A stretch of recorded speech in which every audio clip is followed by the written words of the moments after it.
കേക്കിൻ്റെ വാൾപുട്ടി നമ്മൾ കേക്ക് ഉണ്ടാക്കുന്ന ഒരു കോണിൽ ഇങ്ങനെ ഫില്ല് ചെയ്യുക. ഇതെങ്ങനെ ഈ കോണില്ലാതെ പ്ലാസ്റ്റിക് വെച്ച് ചെയ്യുന്ന ഞാൻ പിന്നെ ഒരു വീഡിയോയിൽ കാണിച്ചു തരാം.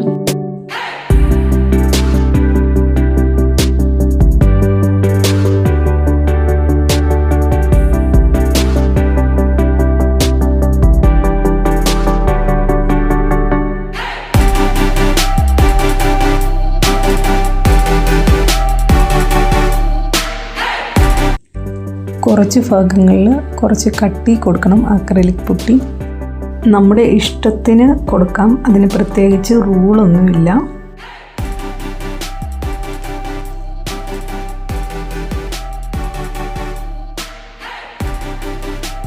നെക്സ്റ്റ് ഇവിടെയാണ് ചെയ്യുന്നത്.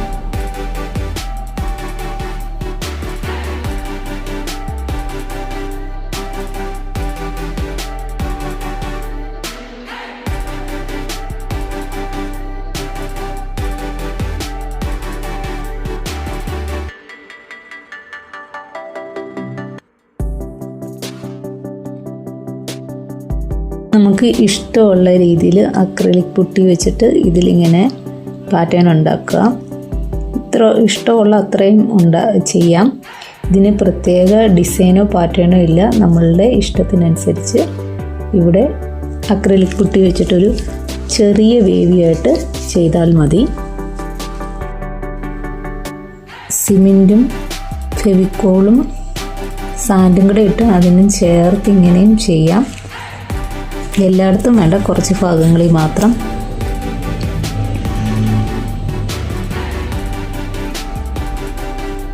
ഫസ്റ്റിൻ്റെ ഇത്രയും ചെയ്താൽ മതി. സെക്കൻഡും തേർഡും ഉണ്ട്. ഇതിൽ വെക്കാൻ ഇടയില്ലാത്തതുകൊണ്ടാണ് രണ്ടെണ്ണം ഇവിടെ വെച്ചേക്കുന്നത്. സെക്കൻഡ് തീർന്നു കഴിയുമ്പോൾ തേർഡ് ഇതിൻ്റെ നെക്സ്റ്റ് ഞാൻ വെച്ച് കാണിക്കാം. നമുക്കിഷ്ടമുള്ള രീതിയിൽ അക്രിലിക് പുട്ടി വെച്ചിട്ട് ഇങ്ങനെ പാറ്റേൺ ചെയ്തെടുക്കുക. ഇത് ഒരു ദിവസം ഉണങ്ങാൻ വെച്ചിട്ടാണ് നെക്സ്റ്റ് സ്റ്റെപ്പ് ചെയ്യേണ്ടത്. ഇങ്ങനെ ചുരുട്ടി വെക്കണം, അല്ലെങ്കിൽ ഇത് ഇപ്പുറത്തെ സൈഡിൽ കൂടെ ചാടിപ്പോരും. ഫൈനലായിട്ട് ചെയ്യുന്നത് ഞാനിവിടെ കാണിച്ചു തരാം. ഇത് ഒത്തിരി നേരം കണ്ടു കഴിഞ്ഞാൽ നിങ്ങൾക്ക് ബോറടിക്കുന്നതുകൊണ്ടാണ് ഇത് ഫുൾ വരയ്ക്കുന്നത് ഞാൻ കാണിക്കുന്നത്. ചെറിയൊരു വേവി ലൈനായിട്ട് വേണം വരയ്ക്കാൻ.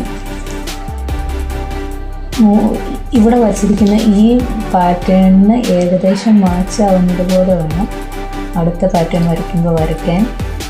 ഇതിനൊരു ഫ്ലോ കിട്ടാൻ